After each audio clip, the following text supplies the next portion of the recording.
তোর তো পুরুষত্ব নেই, তাহলে এসব তোকে সহ্য করতেই হবে। নিজের বউকে যদি সন্তুষ্ট করতে না পারিস তাহলে কিভাবে হবে বল? বাবা, আমার বউকে সন্তুষ্ট করার জন্য আমি সব করতে রাজি। এক গ্লাস পানির মধ্যে একটি পাতা দিয়ে দরবেশ বাবা আবিরকে বলে, হক মাওলা, যা পানিটা খেয়ে ফেল। পানিটা খেয়ে বাসায় গিয়ে তুই তোর স্ত্রীর সাথে শারীরিক মেলামেশা করবি, তাহলে তোর বাচ্চা হবে হক মাওলা। একথা শুনে আবির পানি পান করা মাত্রই বমি করে পানি মুখ থেকে ফেলে দেয়। কিরে, মুখ থেকে পানি ফেললি কেন? বাবা, এই পানি অনেক গন্ধ। তোর তো পুরুষত্ব নেই, তাহলে এসব তোকে সহ্য করতেই হবে। নিজের বউকে যদি সন্তুষ্ট করতে না পারিস তাহলে কিভাবে হবে বল?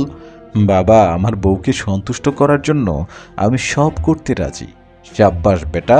এ কথা বলে আবির গ্লাসের বাকি পানিটা খেয়ে ফেলে। বাসায় গিয়ে আবির বলে, আফরিন, আমরা তো বহুদিন ধরে চেষ্টা করছি, কিন্তু এখনো একটা সন্তানের বাবা মা হতে পারছি না। বহু দেশে অনেক ডাক্তার দেখিয়েছি, কিন্তু কিছুই তো হয়নি। কিন্তু আমি এক বাবার সন্তান পেয়েছি যে আমাদের সমস্যা সমাধান করে দিতে পারবে।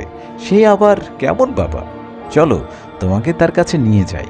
আমি এসব বাবা বিশ্বাস করি না। আরে তুমি চলো, তুমি তাকে দেখলেই তোমার কাছে সব কিছু পরিষ্কার হয়ে যাবে। আবির আফরিনকে সেই বাবার কাছে নিয়ে গেল। বাবা আফরিনকে বলে, হক মাওলা, তোমার স্বামী সন্তান জন্মদানে অক্ষম। এখন তুমি কি সন্তানের মা হতে চাও? হ্যাঁ চাই, কিন্তু তা তো অসম্ভব। আমরা দেশ বিদেশের ডাক্তার দেখিয়েছি, কিন্তু তারা সবাই বলেছে কোনো কাজ হবে না। আর আপনি এখানে সন্তান জন্ম লাভের কথা কিভাবে বলছেন? আপনি কি ডাক্তার? শোনো, উনি ডাক্তার না, উনি ডাক্তারের চাইতেও বড় কিছু। ডাক্তার পারেননি বলেই তো ওনার কাছে আমি এসেছি।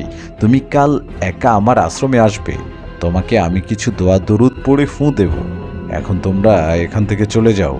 পরের দিন তার স্বামীর কথা মতো আফরিন আশ্রমে আসলে বাবা তাকে কিছু একটা খেতে দেয়।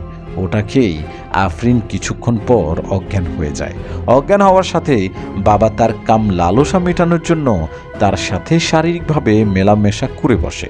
কিছুদিন পর আফরিন আবিরকে তাদের বাচ্চা হওয়ার সুখবরটা দিলে আবির খুব বেশি একটা খুশি হতে পারে না। আবির খুব চিন্তায় পড়ে যায়। আমি তো আফরিনের সাথে শারীরিকভাবে মেলামেশাই করিনি, তারপর আমি অক্ষম। তাহলে আফরিন গর্ভবতী হলো কিভাবে? আফরিন আবিরকে বলে, তুমি যেদিন আমাকে বাবার কাছে যেতে বললে তারপর থেকে আমার শরীর অনেক খারাপ। বাবার ওখানে কেমন যেন মাথা ঘুরিয়ে পড়ে গিয়েছিলাম। মাথা ঘুরিয়ে পড়ে গিয়েছিলে মানে? আশ্রমে যাবার পর বাবা আমাকে কিছু খেতে দিয়েছিলেন। ওটা খাবার পর যে কি হয়েছিল আমি তারপর থেকে আর কিছু বলতে পারি না। একথা তুমি আমাকে আগে বলনি কেন? কেন, কি হয়েছে? না না, কিছু হয়নি। দাঁড়াও, আমি একটু বাইরে থেকে আসছি। তারপর আবির দৌড়ে আশ্রমে গিয়ে বাবাকে মারতে যায়, কিন্তু সেখানে গিয়ে দেখতে পায় যে বাবা ওখান থেকে অনেক আগেই পালিয়ে গেছে। তারপর আবির হতাশায় সেখানে লুটিয়ে পড়ে। এই আধুনিক যুগেও আমাদের দেশের অনেক প্রত্যন্ত গ্রামাঞ্চলের মানুষ তথাকথিত এই ভণ্ড বাবাদের বিশ্বাস করে বসে। তারা যা বলে মানুষ তাই অন্ধভাবে মেনে নিতে শিখে, আর সেই সুযোগে মানুষের বিশ্বাস নিয়ে খেলা করে এইসব ভণ্ডরা। তাদের নিজের স্বার্থ উদ্ধার করে নেয়। অন্যদিকে অবুঝ মানুষ অন্ধবিশ্বাসের সেই বেড়াজালের মধ্যে পা দিয়ে কুসংস্কারে ডুবে তারা নিজের বিপদ নিজেই ডেকে আনে। মহান আল্লাহ তাআলা আমাদের এই সব কুসংস্কার আর প্রতারণার হাত থেকে রক্ষা করুন। আমিন।